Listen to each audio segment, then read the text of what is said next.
Valentine's Day is the day of love. For many people, it's a day where you feel seen, cared for, and appreciated by your partner. It's a kind of day where you hope they go out of their way, even just a little bit, to remind you how much you matter to them. For some, maybe that means a box of chocolates, a reservation at your favorite restaurant, or even just a card with a heartfelt message. But for others, it can also be a painful reminder of everything that their relationship isn't. One Valentine's morning in a small city in Texas, a woman walked through a supermarket with her daughter. She was there to buy groceries for dinner that night. But on the way to the produce aisle, she stopped at a display of pink roses. She knew there would be no flowers or chocolates when she got home. So she picked up a bouquet out for herself. And yeah, she bought her own Valentine's Day flowers. She moved on quietly through the aisles, surrounded by people picking out roses and chocolates for their loved ones, and tried her best to ignore the feeling in her chest, the one that told her, "You deserve more than this." But deep down, she already knew the truth that the man she loved didn't see her the way she desperately wanted him to. The silence, the distance, the constant fear of doing something wrong, they were all things that she had to deal with on a daily basis. But still, she looked down at the roses in her shopping cart and wondered if maybe this Valentine's Day things would finally be different. So, hey guys, it's your host, Jasmine, and welcome back to another video. I hope everyone is having a lovely day today. So, before we begin, please do note that this video does discuss sensitive topics, including domestic violence, loss of life, and disturbing details. So, viewer discretion is advised. As always, I do encourage you guys as well to really take the time to understand this case and form your own opinion. Today, we're talking about a couple who, on the surface, seem to have a normal, loving family built on commitment and routine. But as we know, things aren't always as they seem, and the truth about this couple was going to shake their community to its core. So it's Valentine's Day in 2019, and Olivia Jones is on her way home from the grocery store. She lives in a quiet neighborhood in Beaumont, Texas, with her husband Christopher Jones and their younger daughter. She also has an older daughter named Ariel, who moved out of the house as soon as she turned 18. A little information on who Christopher Jones and Olivia was. Well, Christopher worked as a former prison correctional counselor at a prison, and he was seen as a very hardworking and dependable person by his neighbors. Olivia Jones used to work at a tax office, but now she takes care of their household. So she's more of a stay at home wife at the moment and also takes care of their youngest daughter. The couple has been together since 2009, so that's around 10 years, which is quite a long time. They also run a food truck together, and it seems like they're a pretty normal couple. They work together and they're raising two daughters. So, what could possibly be hiding beneath the surface? So, that morning on February 14th, Olivia was at the supermarket. She was there to buy groceries for dinner that evening. She was going to prepare a nice meal for her husband Chris and her daughter. She bought some pink roses for herself, and then she heads on home, like pretty normal stuff. But less than an hour after Olivia left the supermarket, 911 received a call. Beaumont 911, what is the address of your emergency? Please, you need to hurry. You need to send someone now. Sir, you need to tell me what's going on. I'm at home and my wife's been shot in the head. Please send someone. Wait, sir, in the head? Where in the head? I tried to take it and the gun just went off. At 8:55 a.m., officers arrived at the Beaumont home, and one of the officers on scene was Officer Butler, and he was quite close acquaintances with Christopher and Olivia. When the officers arrive, Christopher is visibly distraught. He is all over the place, he's frantic, and he's urging the officers to head inside of his home. Something really bad has gone down here. As the officers step inside, they head towards the bedroom, and they find Olivia face down on the floor with a single gunshot wound to the back of the head. The bullet had pierced through her right eye, and there was blood everywhere in the bedroom. But the officers noticed that she was still breathing. And throughout this whole time, Christopher is just outside waiting to find out something, anything about his wife. He told the officers that they were in an argument and that he had told Olivia that he wanted a divorce. And then Olivia pulled out a gun and threatened to harm herself. To understand a little bit more about what happened, Officer Butler starts calming Christopher down and tries to get a little bit more answers out of him. So, Christopher, what happened? Well, we had a disagreement. And I said, baby, if you're not working with me, then you're working against me, I said. And then I just told her I just want a divorce. And then she grabbed a gun and I said, give me the gun. What are you doing? Stop trying to scare me. I tried to take it from her and then pow. So wait, you grabbed it and it went off? Yeah, I grabbed it and she yanked back and the gun just went off. Is she alive? Yeah, she is. Is she talking? She is? Is she alive, Mr. Butler? Please, don't tell me she's alive and she's not. Throughout that conversation, when Christopher was told that Olivia was still alive, she wasn't talking, but she was alive and breathing, his reaction at first wasn't one of happiness and relief, something that you would probably expect from a husband, someone who would care and love for their wife, right? It was almost as if he was concerned. The first thing he asked Officer Butler was, is she talking? Not, is she okay? How is she doing? Is she alive? After Christopher and Officer Butler had their conversation, Christopher broke down crying to the ground. He was on his knees and in complete despair. And I mean, it's pretty understandable. His wife has just been shot, but Officer Butler did note that he was crying, but there were no tears. Unfortunately, Olivia's wounds were fatal, and after 9 a.m., she was pronounced dead. A little later, their 19-year-old daughter, Ariel, arrives on scene, and Christopher had actually given her a call beforehand, so she was aware as to what was going on. When she arrived, she was completely devastated, and it's really difficult to see, but there was body cam footage of that day, and she is just crying and asking, is she gone? Is she really gone? I mean, it's just so heartbreaking to see such a young girl lose their mother at that age. A little later, Olivia's sister Angela also arrives, and you can kind of see her running down the path and then breaking down to the floor. And Ariel kind of goes over to her and tries to comfort her and says, you know, calm down, calm down. And when Angela arrived, she was just saying, where is he? Where is he? Detectives began processing the scene and quickly started noticing a lot of inconsistencies. The gun that was used to shoot Olivia was a 9mm pistol, and it was actually found in a cabinet, not anywhere near Olivia's body. It was placed elsewhere in the house. And this doesn't make any sense, because if Olivia had shot herself, how is the gun somewhere else, right? This is very inconsistent with a self-inflicted gunshot wound. Well, later on, Christopher actually admits that he had moved the gun to protect the children.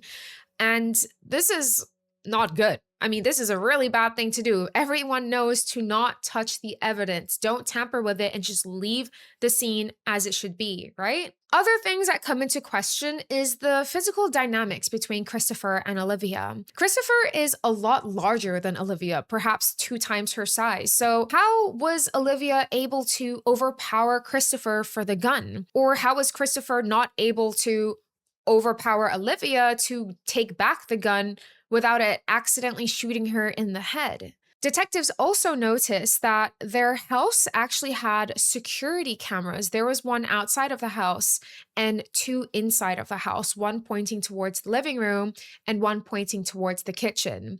Now, I don't know about you guys, but I personally would not feel comfortable knowing that there was cameras in my house. Even if only immediate family members had access to them, I would still feel very on edge. Even though having security cameras indoors is weird, Luckily, detectives thought that they could actually use the security footage to their advantage to try to find out what exactly happened that morning. So all the indoor footage stopped at 8:41 a.m. and then resumed 3 minutes later at 8:44 a.m. And those 3 minutes that were missing was actually the exact window when Olivia was killed. When the footage did come back online at 8:44 a.m., you can see Christopher kind of prancing up and down the house, and he was super stressed and panicky, and he was on the phone with emergency services. So this was right after Olivia had been shot. But what really happened in those 3 minutes? Well, this is going to be the entire focal point of the investigation. When Christopher was being further interrogated about this, he said a lot of different things. So initially, he blamed technical issues. He was saying, like sometimes the Wi-Fi cuts out, and when that happens, the security cameras will go offline. Sometimes we have power outages, so it'll affect the cameras. And he was kind of all over the place with his responses, and he was being also very dismissive, and it almost seems like he was trying to make up an excuse on the spot. But as investigators looked into this, they actually found no evidence of a malfunction.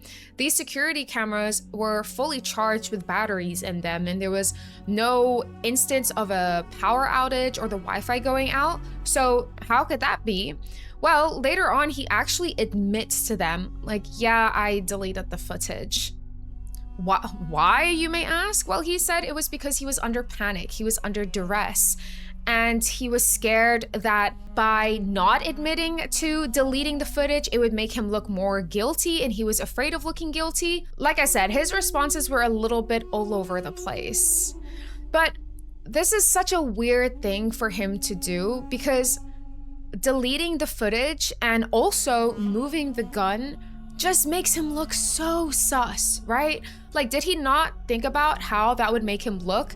But then he's backtracking and saying, well, actually, I did delete the footage. I'm gonna admit to it. He admits to everything and then tries to justify why that is. All of Christopher's behavior is making him look so suspicious, and the evidence is looking pretty bad.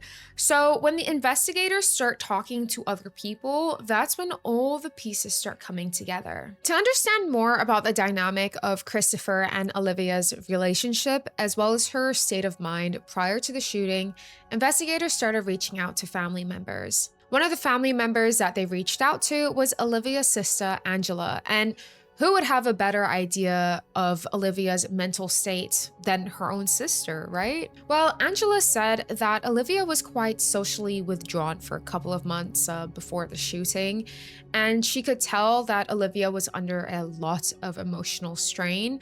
But Olivia was quite a private person, and she never really opened up to anyone, even Angela, about the things that were going on in her house. But Angela could tell something was on Olivia's mind. She also told investigators that Olivia would never have hurt herself or done anything severe to herself because she loved her daughters and really devoted her life to them. Angela also revealed further details on Christopher's really controlling behavior, and some of them included controlling Olivia's use of her own phone. Yeah, she wasn't even allowed to make phone calls late at night.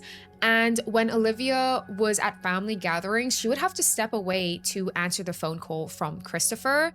Christopher also would not want to spend any time with Olivia's family. So all of this was a huge red flag to Angela and other members of Olivia's family, right? Understandably so. Other ways that Christopher was being really controlling over Olivia was also over finances. They ran a food truck together, and that food truck was actually built mostly through Olivia's hard work, but he controlled all of the money from that food truck, and Olivia had no access to their bank account, and essentially no financial independence. Detectives now have a clearer idea of Christopher and Olivia's relationship, but their eldest daughter, Ariel, is also going to share even more harrowing insight into what was really going inside of their home. Ariel recounts witnessing bruises on Olivia's body from one of the times that Christopher and Olivia had an argument.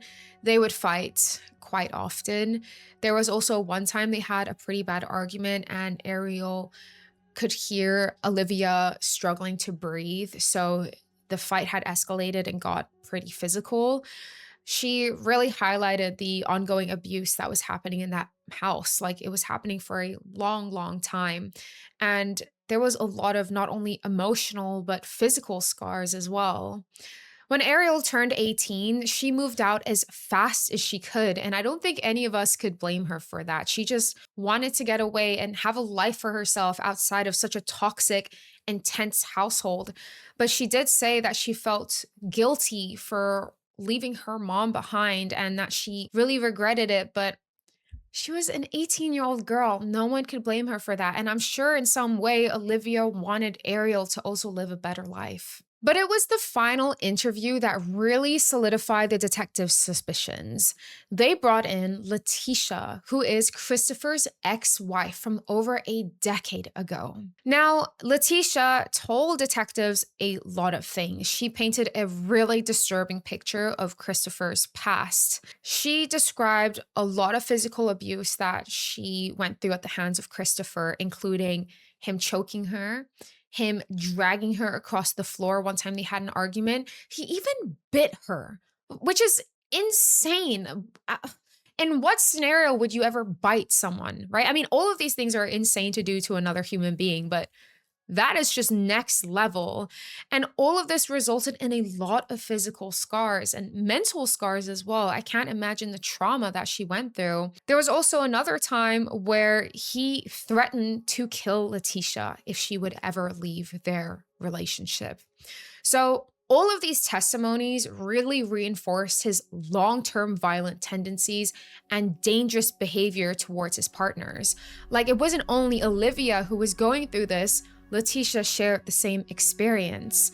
Olivia had been living in a really long-term abusive relationship, and detectives now suspected that her death was the result of escalating domestic violence and not a normal argument between an otherwise healthy couple. But investigators needed more evidence beyond testimonies, and they were about to find it. So even though Christopher deleted those 3 vital minutes from those security cameras on the day of Olivia's shooting, he didn't delete all of the other hours of footage that was there that recorded all of the abuse that happened in that house. The security footage shows Christopher's verbal and emotional abuse towards Olivia.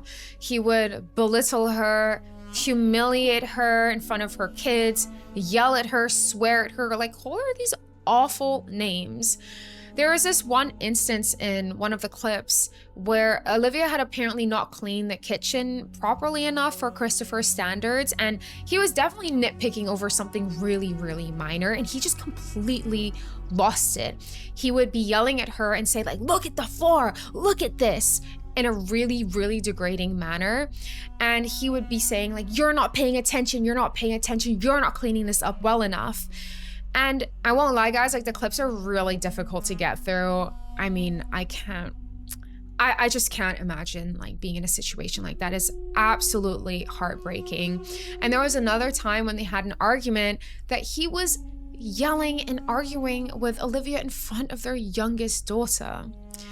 So all of this footage revealed a pattern of coercive control, intimidation, and degradation over a really long period of time. And I'm sure all of this abuse broke Olivia. It made her question her own self-worth, and it undermined her confidence as a person, as a woman, as a mother to her kids. I think over time, she probably thought like, this is just how it's supposed to be. This is what my life is always gonna be like, and this is what I deserve, which is not true at all. Olivia deserved so much more than that. But with all of this evidence, as well as the testimonies from family members and Christopher's ex-wife, the motive was clear for Olivia's death. By April 2019, Christopher was charged with first-degree murder and second-degree manslaughter. He was arrested and booked into county jail. Now, he was released on bail after 24 hours of his arrest, and the bail amount was set to $150,000, and he only needed a small percentage to secure that release. Like, this is insane, guys. He was under GPS monitoring and he was essentially on house arrest, so he wasn't allowed to go beyond the confines of his property. But he had a food truck, right? That him and Olivia ran together, and he continued working at that food truck. Like what? That food truck was also located on the outside of his house, like within his property. So the judge said, well, technically it's in his property, so he is allowed to keep working there. So legally, he wasn't actually doing anything wrong, but morally, that is absolutely crazy. I'm not the only one who thinks that's crazy. There was a lot of public outrage. People were very understandably so upset about this situation. I mean, Olivia's family were completely outraged.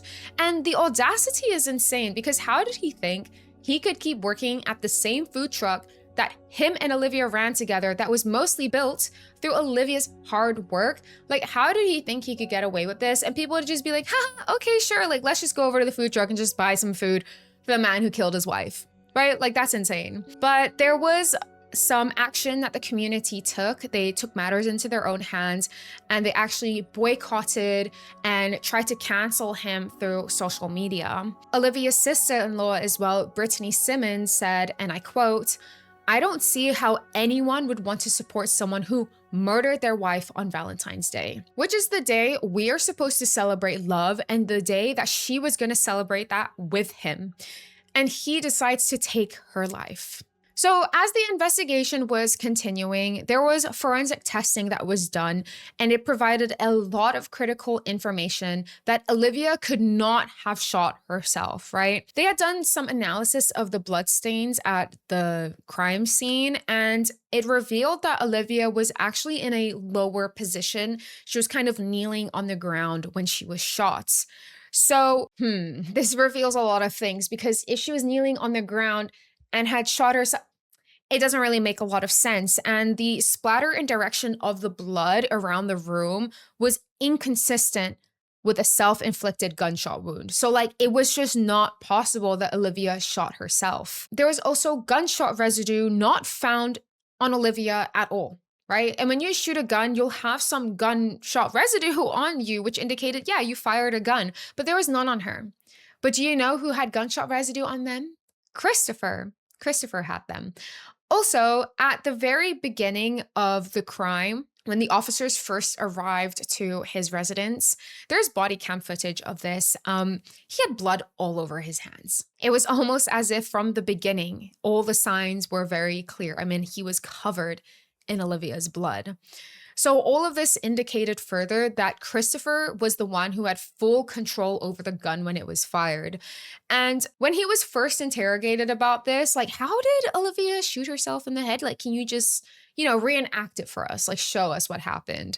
When he had a conversation with the detectives, he actually tried to reenact that scene. So he had one detective in front of him, and he was trying to essentially reenact to the struggle between them, but it was just very awkward. Didn't really make a lot of sense. If they're like fighting for the gun like this, how does the gun, if I'm Olivia, then end up behind her head? Like, it doesn't make any sense at all. And the fact that the analysis of bloodstain patterns revealed that she was initially in a kneeling position when she was shot kind of indicates that it was in an execution style, which is just so awful.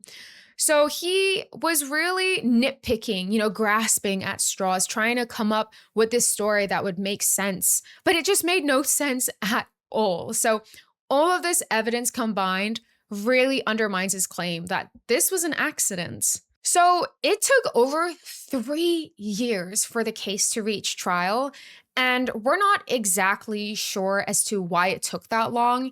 If you have further information about this, feel free to let us know in the comments down below. And sometimes trials can take a while, maybe 1 or 2 years, but 3 years is a really long time, especially because it was very clear that Christopher was the perpetrator. We know he killed Olivia. I can't imagine the weight and the pain that the family had to go through just to wait for this case to reach trial and for them to have some sense of justice for Olivia. Now, public records don't clearly outline as well within this 3-year time frame if Christopher was on house arrest or if he had specific travel restrictions. We're also not entirely sure. The prosecution team was led by Jimmy Ham and Mike Laud, and they presented a ton of abuse and coercive control at the hands of Christopher. And all of the evidence that they had mentioned, oh, there's a lot. I mean, the deleted footage, and then the fact that he had moved the gun and tampered with evidence, testimonies from family members and his ex-wife. And the prosecution really asserted that Christopher shot Olivia intentionally. It wasn't an accident. And then he attempted to stage her death as her having shot herself, right? Now, Christopher's defense team were also kind of grasping at straws. I mean, they were probably trying their best to try and defend their client, but I think with all of this evidence, it was probably very hard to do so. So they claimed it was an accidental shooting, and they had claimed that Olivia was recklessly handling the gun, and Christopher just wanted to disarm her. They were really trying to paint him as a husband who was under stress and panic and duress and essentially just, oh my God, made mistakes. He didn't mean to delete the footage. He didn't mean to shoot his wife in the head, but I don't think anyone is buying that. On February 8th, 2022, Christopher was found guilty. He agreed to a plea deal of 30 years in prison, and in exchange, he waived his rights to appeal the verdict. So if his case had been appealed, it's possible he would have been given a life sentence. Olivia's youngest daughter also spoke at sentencing, and when Olivia's mom unfortunately passed away, her youngest daughter was 11 years old. 11 years old. She's so young. She was just a little child. I mean, Ariel was 19, and that's also a very young age, but 11, wow. At this point, when the case was brought to trial, she was now 14 years old, so she's still incredibly young, and she provided a victim impact statement at court, which is, I can't imagine the amount of strength it would take to do something like that. It's incredibly admirable. And when she gave her statement, she said, "I'll forgive you one day, but right now I can't," to Christopher. And it's honestly amazing to begin with that she hopes, or maybe not even hopes, but is going to try to get to a point where she could forgive Christopher one day. And I think it just really goes to show the amazing mother that Olivia was and the amazing daughters that she raised. The entire time that their youngest gave their victim impact statement, the whole courtroom was in silence. Christopher is now serving his sentence at John M. Wine Unit in Huntsville, Texas, and he'll be eligible for parole in his 70s. The family did express a lot of relief after the verdict. I mean, I can't imagine after 3 years and after everything they had to go through, finally some sense of justice was served, but it wasn't necessarily closure. Olivia had a full life ahead of her, and she deserved better. She deserved to live it and to experience her life with her amazing daughters and her family. To this day, her family continues to advocate for domestic abuse awareness. Now, let's look at Christopher Jones's behavior through a psychological lens, because the more we look, the more a pattern becomes very clear to us, and it's one that is really common among abusers with narcissistic traits. Narcissistic personalities rely on controlling others as well as their own public image, and they really crave this sense of superiority and entitlement. And when that image of themselves is challenged, especially by their partner trying to assert their own independence, they can feel oftentimes personally attacked. And in many cases, the partner becomes less of a person to them and more of an extension of their own ego. Christopher's behavior fits some of these traits. I mean, the cameras inside of the home to monitor Olivia's every move, the strict monitoring of her phone calls, and the constant need to know where she was. These are all examples of coercive control. And this kind of surveillance isn't about love or protection, it's about maintaining power in the family unit. Even after the murder, his actions reflect that mindset. He deleted security footage and tried to erase what didn't fit his narrative, and even tried to change his story to fit his situation when confronted by detectives. He thought that he could apply those same manipulative tactics he used on Olivia to everybody else and that he could just get away with it. Just like that, easy peasy. This is also known as impression management, when you try to influence the perception of those around you by controlling information rather than just dealing with the truth. His explanations to the police also just made no sense. Like, let's be so for real. Him shifting details and contradicting himself looks like an act of self preservation, not just confusion. Abusers with narcissistic tendencies often believe that they're smarter than everyone else in the room and that they can outtalk or outthink investigators and try to get out any situation that they want to. So it probably may not have even occurred to Christopher that they could all see right through him. And then, almost disturbingly, he went back to work at the food truck as if nothing had happened. And that calm detachment, it is actually not unusual in narcissistic offenders. It's a form of emotional compartmentalization where they're able to separate the act from their daily identity, convincing themselves like they're the victim and what happened wasn't actually that bad. So, when you look at all of this together, you see a man who was obsessed with control, with power, with appearances, and it was his wife and children, the very people who were meant to be reflections of himself, that had to pay the price. So, guys, I know that this was a lot and this was a heavy case to listen to. And these stories can really stick with us. So please take a moment to check in with yourself and those around you. Take care of yourself, guys. And as always, thank you so much for watching the video and for supporting us and for taking the time with me today to learn about Olivia's story.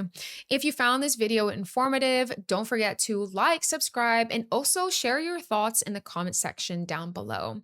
I'll see you guys in the next one.